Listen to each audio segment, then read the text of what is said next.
Okay, let's go through how to do check-ins for our level one clients.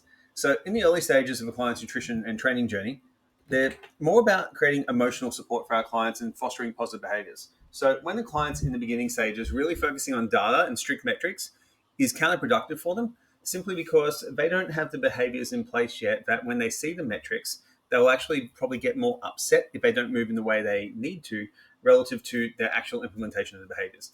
And as we know as coaches, progress is not a straight line. So it's really, really important that we actually help them feel comfortable, supported, and engaged as a transition into this routine, and then it will get better over time.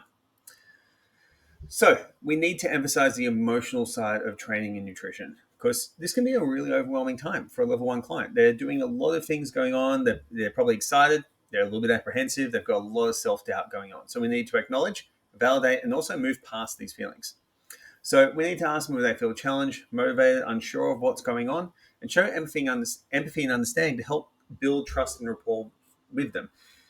As I said in some of the onboarding stuff, if we don't have a good onboarding, we're going to lose clients. If we don't build trust and rapport with a beginner client, we're going to lose clients. So coaching is a combination of both those things, building trust and rapport and also making sure they have all the materials they need to succeed to achieve their goals. Ask them how to reflect on how they feel after their workouts or sticking to the nutrition because they connect emotionally with the progress rather than the numbers. From a perspective of body change, we don't see a change for the first week or two. Like we really don't. Like we might feel that we do, but you haven't built enough protein, you haven't lost enough body fat. So looking at how people feel and actually connecting how they feel to what they do and their behaviors is going to be really important for fostering a long-term sense of adherence to that. And then celebrate small wins. Okay, small wins are like key at this beginner stage because they won't have these huge body composition results. They'll feel unsure. They'll feel apprehensive. As we mentioned, small victories are going to be key for them. And from here, behaviors over data, because data will not reflect what's going on yet because their body is going through a lot of change. They're going to have water retention from training and the inflammation that comes from that. They're going to have lots of things going on there. So we need to make sure that we focus on behavior because that's going to make this a long-term transition rather than a short-term transition. So highlight positive behaviors, encourage mindset shifts. So, we need to view this journey as a lifestyle change, not a quick fix. And goal setting based on behaviors rather than scale weight is going to be much more useful for the vast majority of people. And then building a positive relationship with training and nutrition is so important because if we have a positive relationship with both training and nutrition, we will get long-term results. And we want to make sure clients enjoy what they're doing because if they don't enjoy it, they won't stick to it.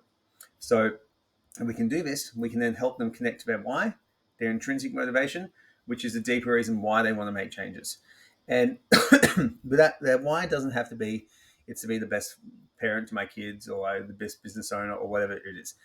A lot of times the why is they're becoming the person who they want to be to achieve the goals that they want to do. So when they eat this way, they feel better. And then they become that person who eats this way because that why supports them being who they want to do, who they want to be.